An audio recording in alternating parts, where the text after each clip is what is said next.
वो कहते हैं कि देवेंद्र जो कर रहा है अराजकता लाने के लिए कर रहा है। आपको अराजकता शब्द कैसा लगता है? बुरा लगता है, अजीब लगता है, क्योंकि आपको बचपन से फीड किया गया अराजक शब्द गलत होता है। अराजक का मतलब क्या है? जिसमें आदमी के ऊपर आदमी राज ना करता हो। आदमी के ऊपर आदमी को राज करना चाहिए क्या? भाई डंगर थोड़ी है हमको हाँकने के लिए कोई चाहिए कि इसको ना वोट करें तो किसको करें।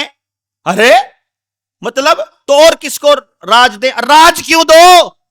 मैनेजमेंट देने के लिए बिठाया है आरामी।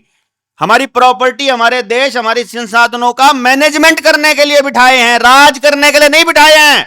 सत्ताधारी नहीं है ये, राजा नहीं है, हम प्रजा नहीं है, बराबर के हैं।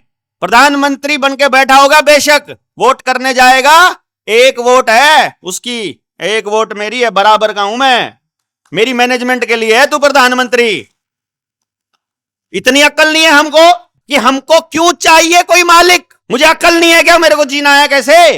और मेरी दी हुई सांस तुम्हारी नहीं है। लेकिन ये कह रहे हैं पहले कितने मरते थे, हम वैक्सीन लगाकर तुमको बचा रहे हैं, इसलिए तुम्हारी सांस हमारी है, ऐसा बोलते हैं। हम कह रहे हैं जाओ तुमसे वैक्सीन नहीं लेते, जाओ तुमसे खाना नहीं लेते, जाओ तुमसे स्टाइफंड नहीं लेते, जाओ तुमसे फ्री का कुछ नहीं लेते। अब बताओ किसकी है ये जान? अब तो मेरी है, नहीं चाहिए तुम्हारा कोई कागज, अब तो मेरी है ना, अब तो मेरे को मेरी मर्जी से जीने दो। मेरे ऊपर कानून चला रखा है। किस सरकार ने कानून बनाया मेरे ऊपर? किसने बिठाया?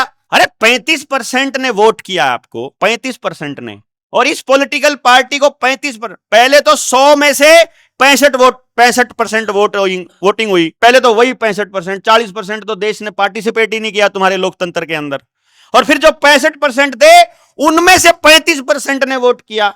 और उससे पहले वाली सरकार में तुम्हारी पार्टी को 25% पहले भी मिला हुआ है। तो तुमको तो मात्र 10% या 5% ही वोट मिला है ना, जो इस टाइम राजा बना बैठा है। तुम्हारी पार्टी का गधा भी आता, सुअर भी आता, तो भी इतना ही मिलता। तो तुम्हारा परसेंटेज तो 5-7% है ना। तुम उस 5-7% गधों की बदौलत अगर तुम गद्दी पर बैठ गए हो, तो तुम जो निर्णय लोगे वो मेरे निर्णय कैसे हुआ, मेरे लिए निर्णय कैसे हुआ, मेरे ऊपर कैसे लाद दिया तुमने, जब मेरे से पूछा नहीं उसके बारे में। मैं यहां इस हॉल में कैसे रहूंगा, हम लोग एक गांव में कैसे रहेंगे, ये गांव के लोग तय करेंगे कि बाहर बैठा रॉथस्चाइल्ड तय करेगा, वर्ल्ड इकोनॉमिक फोरम तय करेगी, यूनाइटेड नेशन तय करेगी, या कोई पॉलिटिकल पार्टी तय करेगी? बताओ। गांव तय करेगा।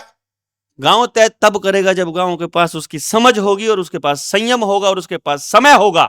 और वो तब आएगा जब उसे पता चलेगा कि तुम्हें समय क्यों चाहिए, क्यों हमारे बड़े बुजुर्ग पैसों के पीछे नहीं भाग रहे थे, वो असली धन के पीछे थे। वो क्या कहते थे? एक भैंस ले आए हैं, अरे 2 साल में डबल हो ही जानी है, चक्कर ही नहीं है, डबल हो, पैसा बढ़ रहा है, उनका धन बढ़ रहा है ऑटोमेटिक। गिफ्ट में भैंस दे दिया करते थे, लो भाई लड़की हुई है, बच्चा हुआ है बेटी के, तो जो एक भैंस दे दो भाई,